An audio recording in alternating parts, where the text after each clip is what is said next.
各位弟兄姊妹，你哋好，好開心咧，可以喺呢度同大家分享最近喺事工上面同埋我自己嘅近況。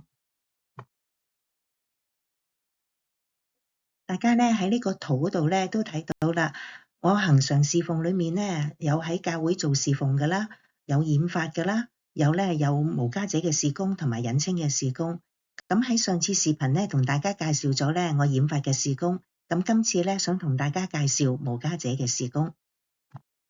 我哋每個月一次咧，喺公園裏面咧派飯俾無家者同埋經濟有需要支援嘅朋友。我大概喺2-3年前開始參加呢一個服侍啦。喺服侍嘅過程裏面咧，我見到好多生命見證，睇到咧神喺當中咧好大嘅工作。以前係無家者嘅朋友咧，喺教會牧養、關懷、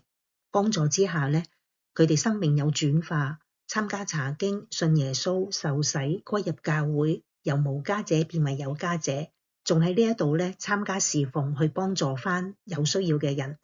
我覺得咧自己能夠喺呢一度同佢哋一齊侍奉咧，我覺得好感恩。亦見到咧神咧好祝福呢一個服侍。初咧個飯盒派嗰個飯盒咧個份數咧由20至30份，而家增加至80份，而且咧參加嘅人咧越嚟越多，好感謝神。我喺呢度嗰個服侍崗位咧，起初咧係幫手剪飯券啦，同埋幫手咧準備飯盒。最近我升咗職啊，而家咧係負責準備飯盒嘅流程，包括安排人手啦、分派工作啦、盛載飯盒啦、入袋準備好個飯盒咧，可以派俾啲參加者。其實咧喺派完飯之後咧，我都會揾時間咧同嗰啲參加者傾下偈，關心佢哋，為佢哋祈禱。其實喺當中咧有2位女士咧同我比較熟絡嘅。首先咧係講小玉先啦，咁咧佢60幾歲啦，身體狀況唔係幾好，曾經接受過腦部嘅手術啦，咁咧身體亦都有其他嘅痛啊或者唔舒服。佢獨居啦，同屋企人咧好少有聯絡，咁咧但係其實佢好熱情嘅喎，好多時見到我哋咧都走過嚟咧攬住我哋，同埋咧佢咧煮嘢食好叻嘅，咁咧能夠煮咧唔同嘅美食。佢咧曾經同我哋分享過咧，就係自家製嘅川菜啦、紫蘇茶啦、薑汁汽水啦，同埋咧呢一個士多啤梨奶昔啊咁樣。我記得佢第一次咧同我分享呢個紫蘇茶嘅時候咧，其實對我嚟講係一個挑戰。其實認識我嘅人咧都知道我有潔癖，特別係咧係食物。回想起咧，佢好開心咁樣咧走過嚟咧，叫我揸住個膠杯。然之後咧，佢就喺佢個袋裏面咧揾出1樽2樽嘅飲品咧，然之後倒落個杯度，倒埋啲雪，跟住咧就叫我飲。其實我當時個心裏面咧真係有掙扎，但係因為愛佢嘅緣故咧，我飲咗。我知道神咧其實喺度擴張緊我嘅境界，伸展緊我嘅底線。其實咧，而家咧我每次見到佢都會同佢傾偈啦，為下佢祈禱同埋按摩，同佢做按摩啦。咁我其實咧，我感覺到咧，其實佢唔係好想返教會，但係咧佢唔介意咧接受我哋為佢祈禱。咁請大家都為小玉祈禱啦，讓佢能夠經歷耶穌個愛，身心靈都得到醫治。第2位咧，我熟悉啲嘅朋友咧就係小日啦。而小日咧係小玉嘅朋友，佢哋2個經常喺一齊嘅。起初咧，小日佢都唔多分享自己嘅事情，只係談天氣啦同埋食物。但係最近咧，漸漸咁樣咧，見到佢笑容多咗，同埋咧不斷咧去感謝我哋不辭勞苦咁樣咧，為佢哋準備好好美食嘅飯盒啦。同埋咧，最近咧佢都願意咧敞開佢嘅心靈咧，同我分享佢嘅心事、佢嘅憂慮同埋屋企嘅事。原來咧，佢每次攞飯盒咧，都係攞翻去咧，同佢行動不便90幾歲嘅爸爸分享。佢好想佢爸爸亦都享受到呢啲嘅好味嘅食物。咁咧，佢亦都曾經問過我咧，我個教會喺邊度？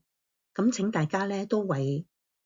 小日祈禱啦，讓我哋能夠建立更深厚嘅關係，可以將耶穌介紹俾佢同埋佢爸爸祈禱。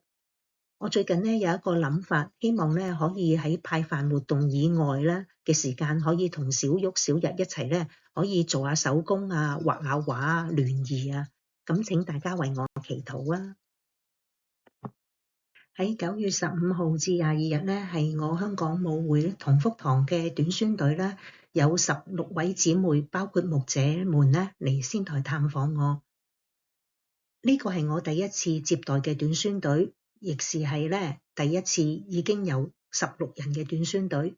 其實冇經驗嘅我咧，曾經都唔知道點算好，有擔心，前期嘅溝通同安排上都有啲壓力。其實非常感恩喺呢一次短宣隊到訪咧，我嘅靈魂體都被餵養得非常飽足，唔單止喺體重上面重咗，而我嘅靈魂體都強壯咗。感謝神咧，揀選呢16位姊妹嚟。佢哋都帶住佢哋獨特嘅恩賜，佢哋都願意咧放下身段，盡心盡力，不辭勞苦，將自己最好嘅傾倒喺呢一次旅程裏面去侍奉神，同我一齊合一侍奉、敬拜、讚美、祈禱、聆聽神嘅話，同埋食同埋玩，好感恩。雖然喺當中咧，亦都有困難嘅時候，喺冇責備嘅狀態之下咧，大家互補不足咧，合一咁樣將事情解決，咁樣咧見證到基督嘅愛，好開心。我哋咧都經歷到咧用愛心同埋咧用做到最好嘅製作態度咧去做嘅家庭料理咧，能夠溫暖同埋軟化人心，製造奇蹟，令到呢一位咧患染食症嘅朋友咧，佢將整碟食物咧都同埋芝麻湯圓咧全部食晒。之後咧，仲面露笑容，好感謝我哋。我感受到好豐足、好滿足，有牧者同埋姊妹們嘅肯定，收到好多嘅禮物之餘咧，亦都好感受到教會同埋大家對我嘅愛、支持、同行同埋同工。我亦都好感恩，佢哋16人咧都嚟到探訪我屋企，使我屋企咧就充滿人氣啦、喜樂啦，一齊讚美、祈禱、歡樂嘅聲音。好多謝你哋喺我家裏面咧留下美好嘅回憶。想邀請大家為以下嘅事情祈禱啦。第一樣咧就係求神繼續祝福無家者事工，讓更加多嘅人咧經歷神嘅愛。第二樣嘢咧都為到小玉嘅身體同埋靈魂得醫治，亦都咧能夠同小玉、小日咧更深認識佢哋啦，同埋咧將耶穌介紹俾佢哋。第三咧就係可能有機會咧喺善終中心咧與末期病人一齊畫畫做手工，求神開路。咁咧第四咧就係我而家咧會去到唔同嘅地方侍奉嘅機會多咗，希望神預備一部車俾我啦，因為佢經費上面咧係冇預算到啦。咁咧如果你有咩感動或者查詢咧，歡迎你直接聯絡我啊。第五樣咧，求神供應我喺日本嘅服侍經費。邀請你哋咧透過奉獻嘅支持啦，與神同工，同我一齊咧邁進神喜悅嘅宣教使命當中。好衷心多謝你哋嘅代禱同埋支持，願神嘅恩典厚厚臨到你哋同你哋嘅家人。